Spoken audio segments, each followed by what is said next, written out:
generations. Let's tap in. Okay, so this episode is going to be a little different. I actually have a guest, but she's not physically in front of the camera. She's behind the camera.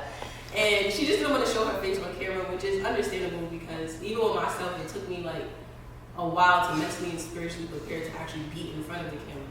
A little backstory behind my guest. She is in her early 30s, and she's Black American. She was born here, but her family is from Nigeria, right? She's like, what, the first generation? Mm-hmm. Yeah. And understand why I even brought up her heritage throughout the podcast, right? All right, so I guess the first thing we could talk about is like culture within dating right now, right? Because I think that's a huge thing in our culture, and of course, a part of the podcast is to like unify men and women. But again, in order to unify, you have to understand someone and then also like have some type of compassion and love. So right now, we're just trying to get an understanding of where the culture is. So let me ask you, what is your take on this? Like, how do you feel about a man not making that much money compared to you? Like, does the man have to make more money than you or less? I think he has to make more money than me. Mm-hmm. And what makes because I don't even make enough money for myself. Okay. So. Well, in terms of like maintenance and stuff? Yeah. Yeah, I will say the maintenance of a woman is a lot. But in terms of like, do you feel like a man can't lead you if he doesn't have the financial backing behind him? Correct. Alright, so I did feel like that, and I feel like a lot of women feel like that, but I felt like that maybe like 3 years ago until like my mindset changed a little bit. I do feel like men and women bring different value into a relationship, and a man's value is not only through the provisions of like money and material riches. I think a man also can provide value through his teachings, right? Because in this physical world, men see things that we don't see, as well as women see things that men don't see, right? So I just say that to say that I feel like, you know, men don't only provide value through money, right? So, but what makes you really think that being like him having money equates to like leadership? Like, what makes you? Well, I don't think that's the only way he could be a leader, but I just feel like a man dating a woman that makes way more than him, they kind of feel demasculated in some type of way. They might not say that directly, but you'll see it through the actions. Okay. And can you give an example? Or like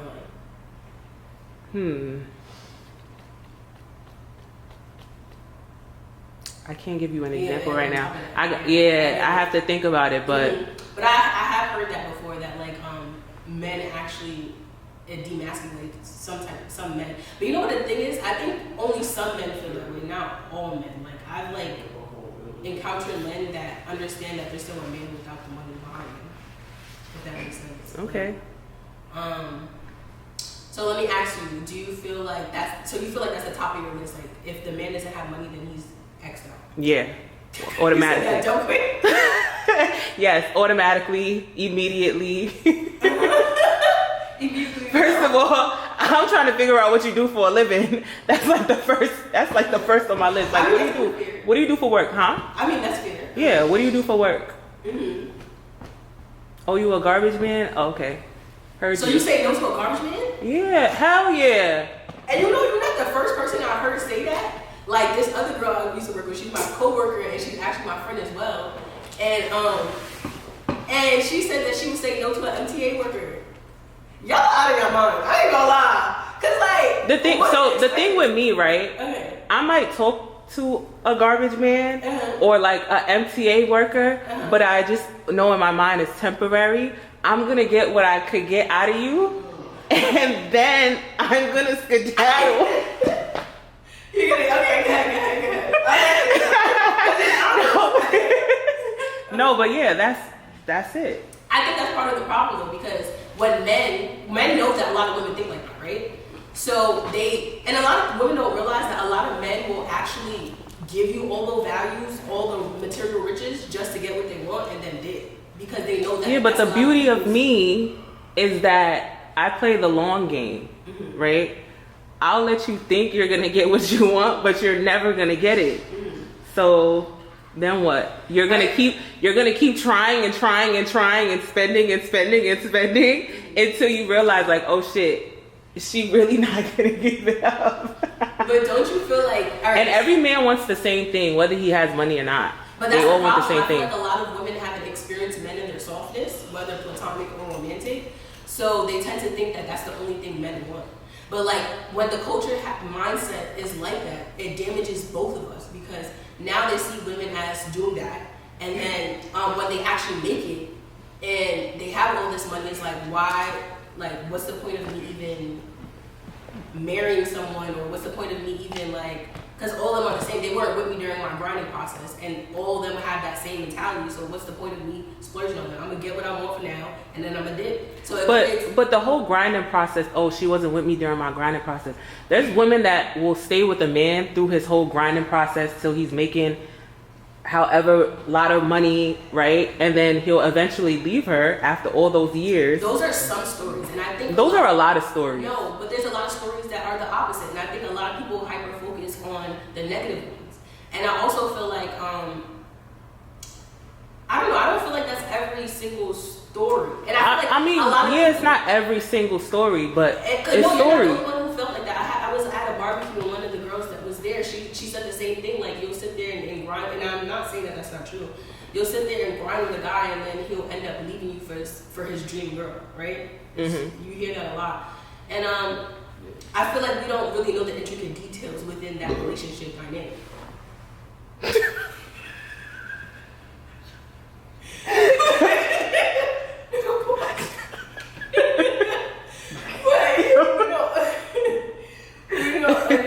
We don't know like the intricate details behind the dynamics within that relationship, you know.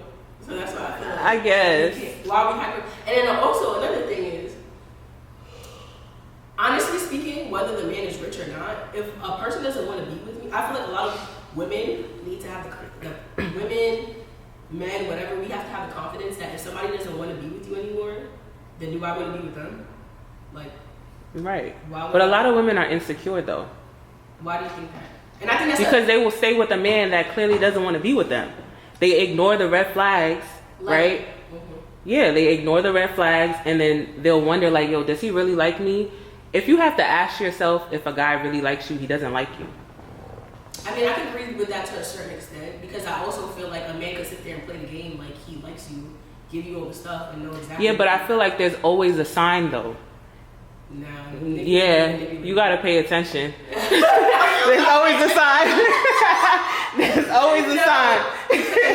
Men will literally sit there and give you whatever you want. But you know, the thing about me, that's why I just tell myself off rip, he don't like me. He don't like me. Like, you could do a lot. But tell yourself that, how can you expect a relationship to flourish? If your mindset... Well, the thing is, right, I just don't want to like you. I just don't want to end up liking you more than you like me. And that's the concept of hurt people, you know? Like, and I think that's what I don't even think it has anything to do with hurt people. Yeah. I just think the relationship would be better if he likes me more than I like him. And I'm not saying that I don't like him, but he just gotta like me 20 times more than I like him. But don't you feel like that's a little... I can understand why somebody would think that. But don't you feel like that has to do with like some type of insecurity as well? Like, you're trying to like... Because I've heard that saying. People say that a lot, actually. But don't you feel like that kind of plays into insecurity as well? Because you're not secure within yourself, so you have to feel like... No. No? No. Okay, that's fair. Okay. First of all, that's almost like saying, like, it's okay to slide into his DMs. It's not okay. Because I feel like a man is going to look at that like, oh shit, this girl really just slid into my DMs. He's going to, you know, maybe talk to you, but I don't think he would ever take you that serious. That's just my opinion. Because I'm not sliding into no nigga DM. You're not sliding into... No, I'm not. I don't know what I would it. I'm not. Because Respectfully. you feel like that indicates that you like the person more, so you're gonna go. Yeah. But I've heard a lot of stories where wives actually like went up to the guy first and spoke to him. That's amazing. But you're Congratulations to them, but no, I'm not doing that. Okay, that's fair. All right, so do you feel like, because I remember we had a conversation before, do you feel like a person is not spiritually elevated if they have money? Like, in order to have money, you have to be spiritually elevated. What do you Did mean? I word that right? I don't know. Okay, so do you feel like having riches equates to your spirit being elevated as a person? I think it might give you more confidence, right? Because you can use your money and build yourself up with that money. Oh, that's perfect. So you feel like the physical things like money, cars, jewelry can build yourself up. When you say build yourself up, what do you mean? I don't even only mean like cars. Well, I guess you could say add that to it, but just your overall look and appearance. But that's another thing. I feel like our culture is hyper fixated on our physical appearance instead of our souls. So I do feel like, okay, again, like women with the BBLs, the lips, all that extra stuff, we fixate on that a lot, but we're not fixing our inner self. Would you agree to that? Or because I feel like I could agree to that, but for me personally, I'm working on the whole, like my look on the inside, my look on the outside. Yeah, I love that.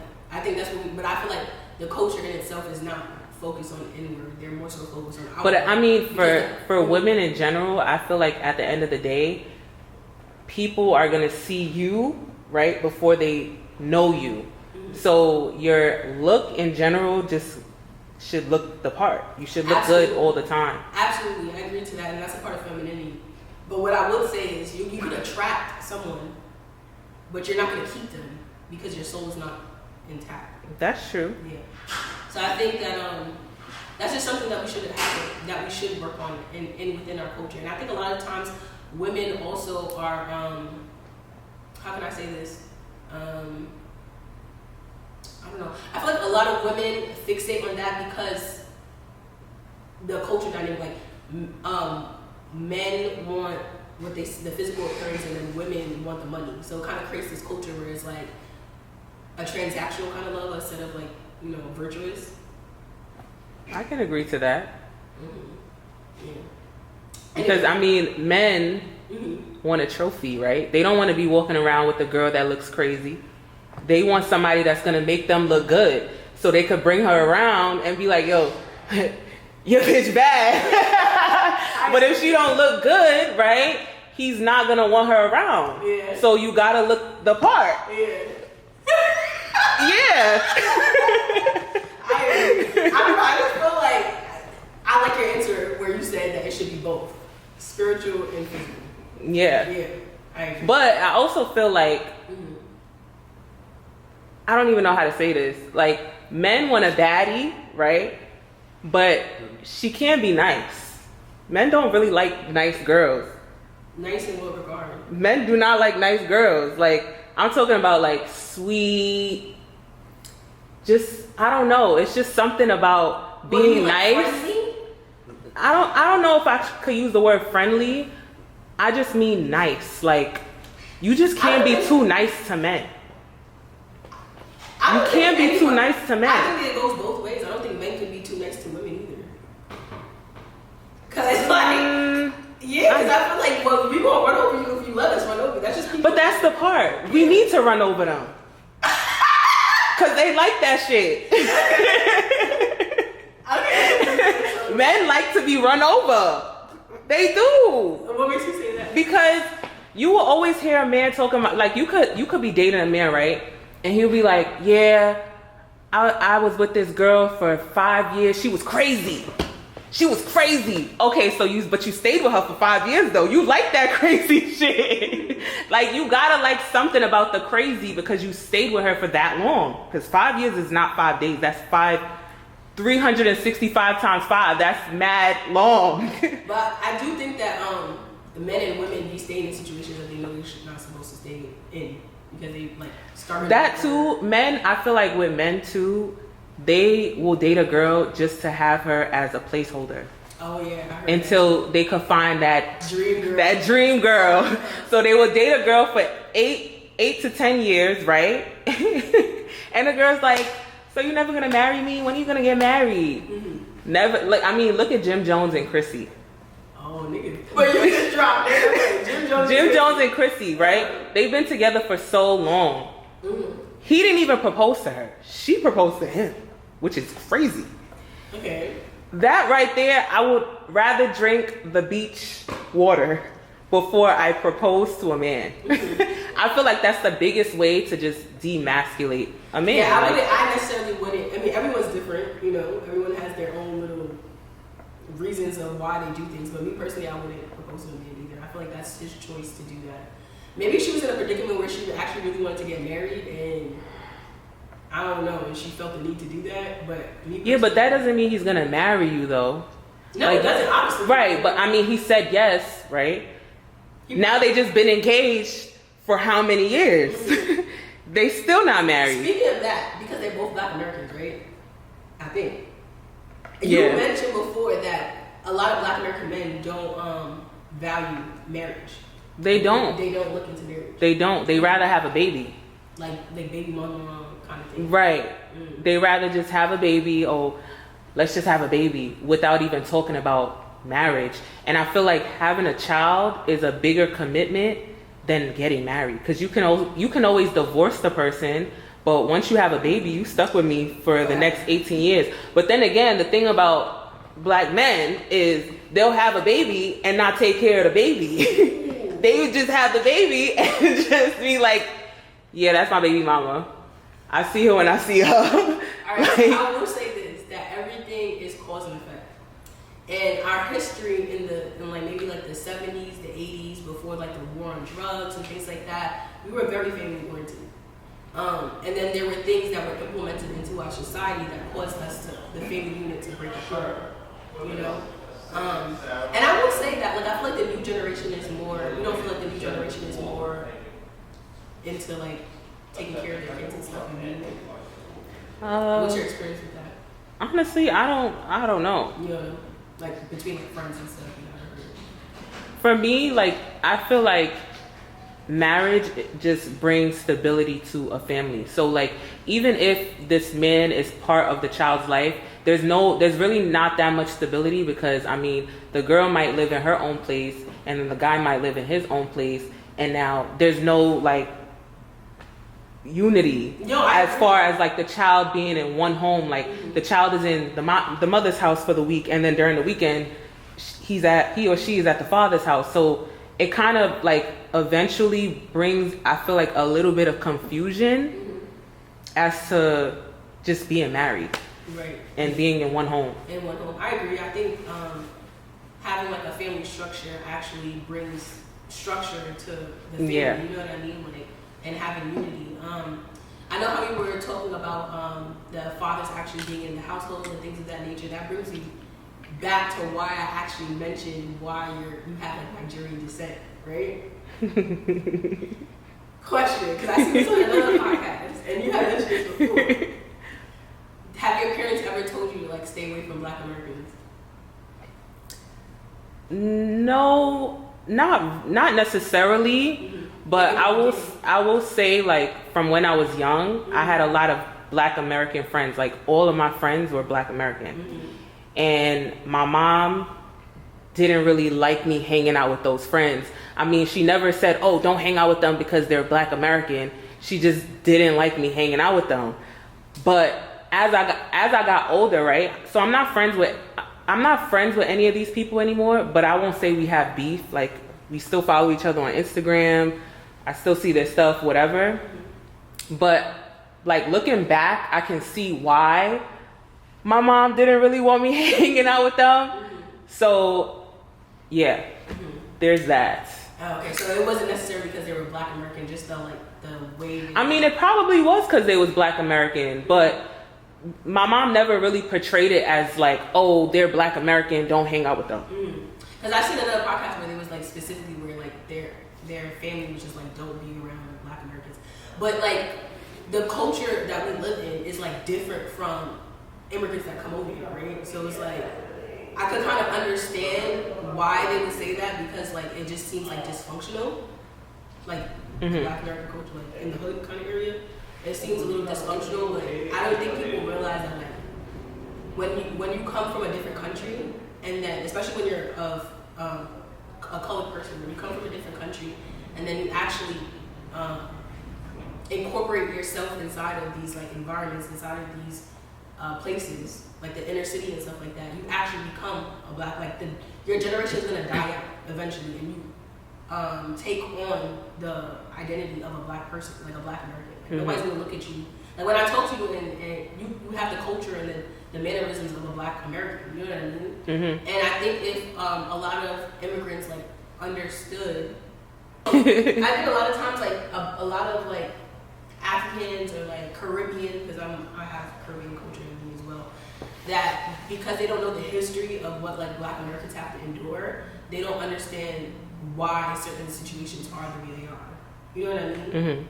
And I was talking to this guy before, and he was like explaining to me like how he feels like I kind of felt bad a little bit, because he felt like it's like a curse almost. He said that. What's a curse? Like being Black American.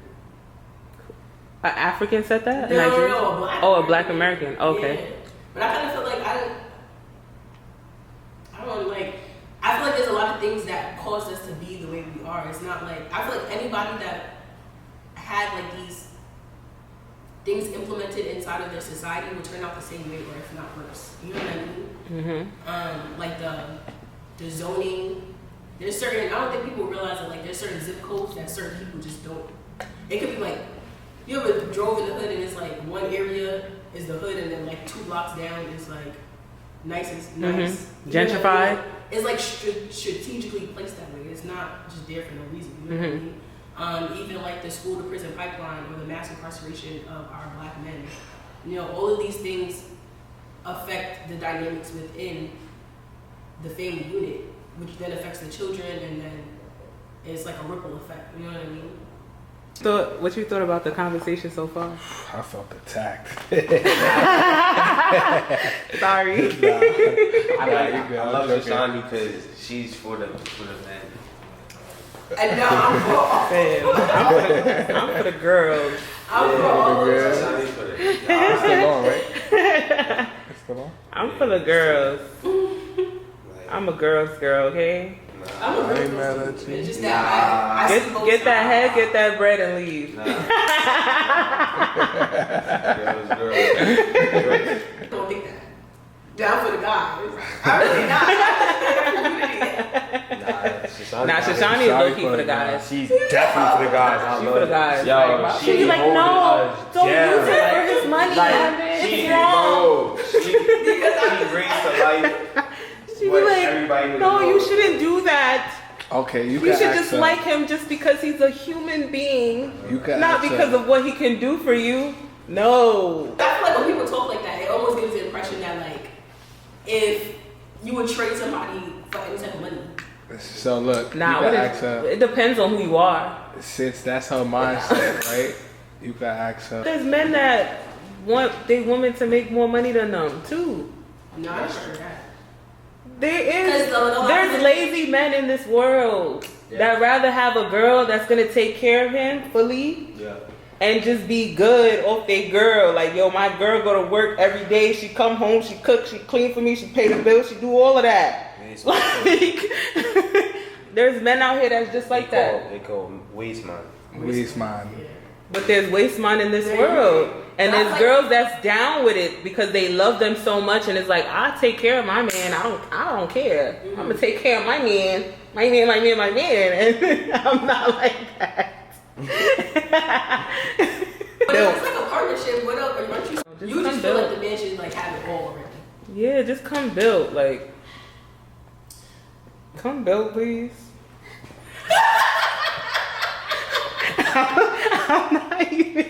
I'm not even trying to be funny. Like, I'm just. But that is what just come built.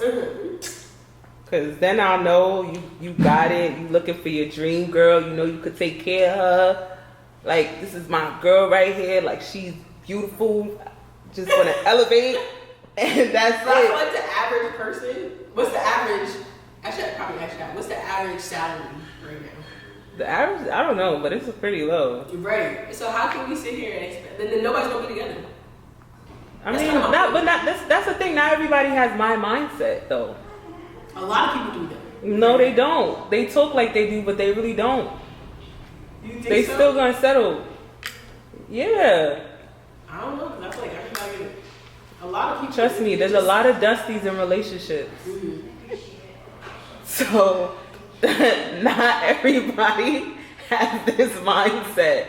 No. Like, no, not everybody has a mind. Well, yeah, because you on social media a lot, and social media makes it seem like that's what it is, but the girls, Oh, in reality. yeah, in reality, that's not really what it is. Like, I don't even want to say this. Never mind. No, go ahead. That's part of this episode right now. Go ahead. When it comes to black women, and I'm not just speaking about black Americans, I'm talking about the skin tone black. Like, when it comes to black women, I feel like men be trying to do the bare minimum when it comes to black women. Like, they feel like, oh, black women will take the bare minimum and be like, oh, he did so much for me, when it was really the bare minimum.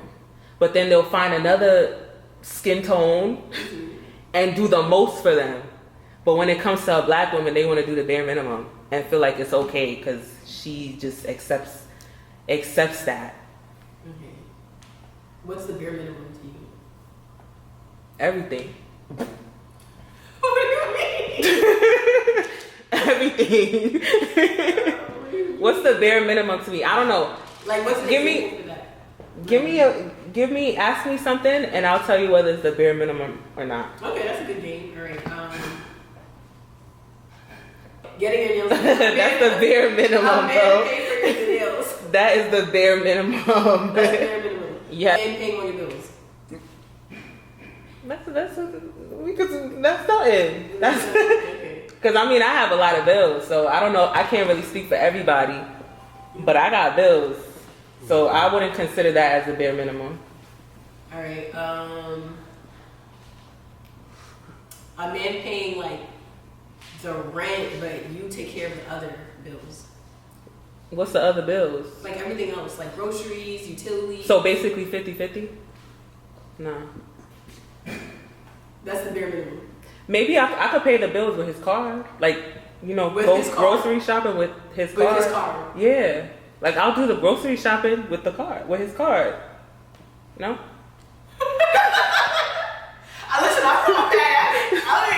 Yeah, like, give me your card so I could go buy groceries. Right?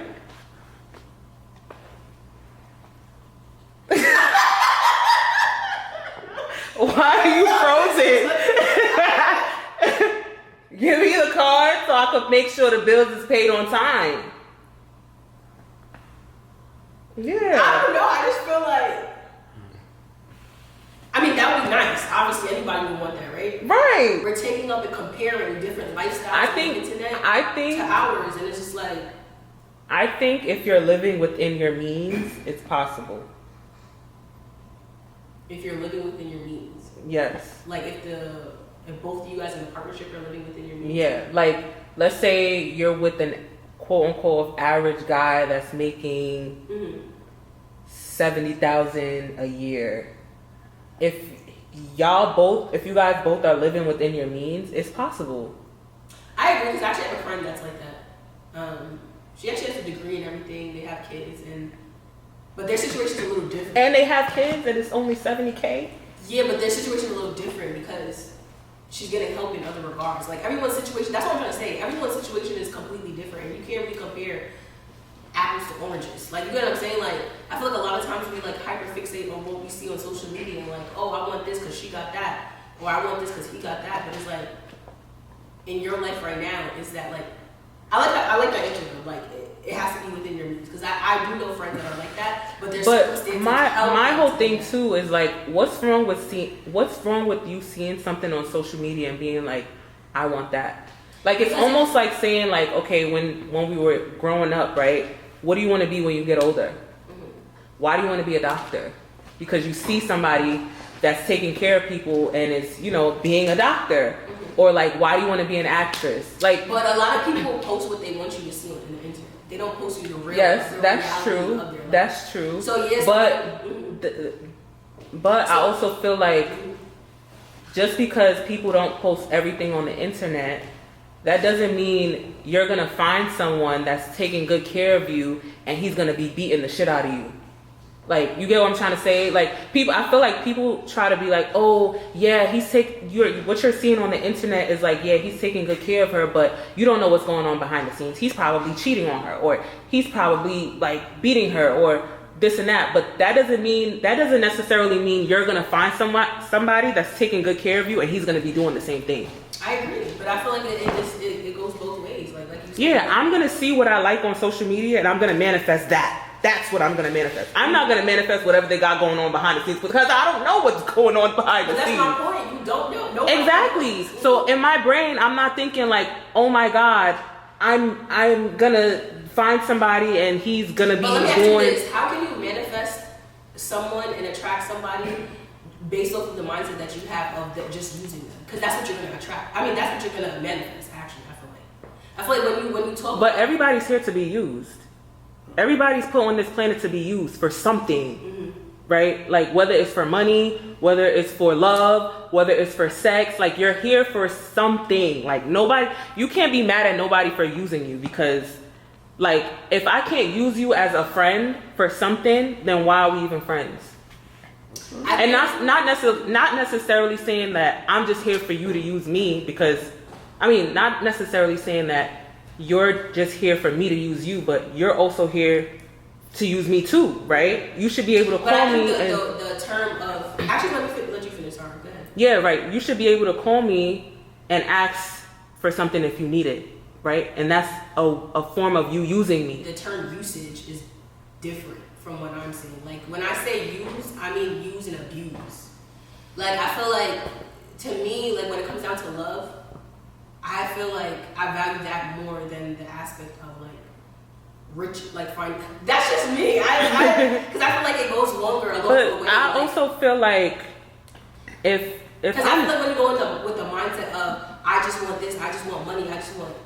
But that's what I want. I'm not necessarily saying that I'm not gonna spend time with you because that's you using me for my time, mm-hmm. right? So if I'm going out with you, if I'm going out with you and I'm spending my time with you and, that's a form of you using me too. Because I could be at home in my bed. That's a fact. But if you actually love somebody, you actually want to spend time with them. It's not like it's going to be... Yeah. But for me, love grows over time. In my experience? Hold on, wait, I'm gonna let you finish. Right, love grows over time. I'm not just gonna meet you today and be in love with you. I'm gonna meet you and see what you could do for me, and the love is gonna grow from there, right? And you're also, in your mind, you're gonna be like, what can this girl do for me, right? Whether it's whatever it is. I don't know. Like, everyone's experience is different. I think experience is here to teach you. But in my experience, any guy that I didn't feel that initial connection with, it wasn't that. And I'm talking about what's an initial splurge. What is an initial connection? And I'm not about to force nothing. What's an initial connection for you? Initial connection as in, like, I could see this person actually being like my husband. Like, I could see something with this person. But what would make you see that from the first date? It's not about the first date. It's just the connection regardless. Like, because me personally, you know my history with dating. I haven't really dated like that. I have been in a relationship for like 10 years. The first time, and then after that, I've probably been in a relationship maybe 2-3 years. I think you should experience dating more, and just going on a date. It's a blessing that I've actually, because my mindset is not tarnished. But just because, what do you mean it's not tarnished though? Meaning that I feel like a lot of times when women go through different men, they don't really experience like the softness of the man. Because you're going through too many. You can't really, like, how can you focus on something if you're going through, like, it's like. I mean, the man, just let the best man win. Oh my God. I'm telling you, when I was that mindset, it was not it. Just let the best man win. Like, I'm not necessarily saying like I'm going on 5 dates a week with five different men, but if you have the opportunity to go on a date with a guy, go on a date. Like, I don't feel like women should just put all their eggs in one basket just because they feel a connection. Mm-hmm. Feelings change, right? And that's the point of love. Because they do change. But that's why you stick with the person. Because that's like saying me and you get in an argument and I'm not going to be your friend no more because we get in an argument. Feelings going to change all the time. Like, and that's another thing. Like, people think when you get the ring, the marriage, that it don't come with problems. It's going to come with problems. And you're going to have to figure out how to deal with it. But it's a process before you get there. Oh, damn. They telling us to go. Okay. All right. What's the thing you can take from this conversation? You said what can I take from this conversation? Yeah, like what's the one thing that you could wrap up and say, what do you think? One thing I could say is, damn, the light is so dim. Oh, it's dim now? Yeah. I'm gonna fix it. Okay. I guess one thing I could say is that Black women should not settle. I agree. Stop taking little gestures as grand, right? Don't settle for the bare minimum. Date, and let the best man win. That's it. All right, what can I sum up from this podcast? And abuse people, right? Use, don't abuse. Use and don't abuse. We can agree on that. I do feel like our culture should shift into the mindset of wanting to date with intention, and the intention being a bigger picture, creating a family and a unit, and that's how we shift the culture. That's how we make change, and just like virtuous love. Focus on the virtuous love instead of the transactional love. And that concludes the Multidimensional Shift podcast. Love and empathy.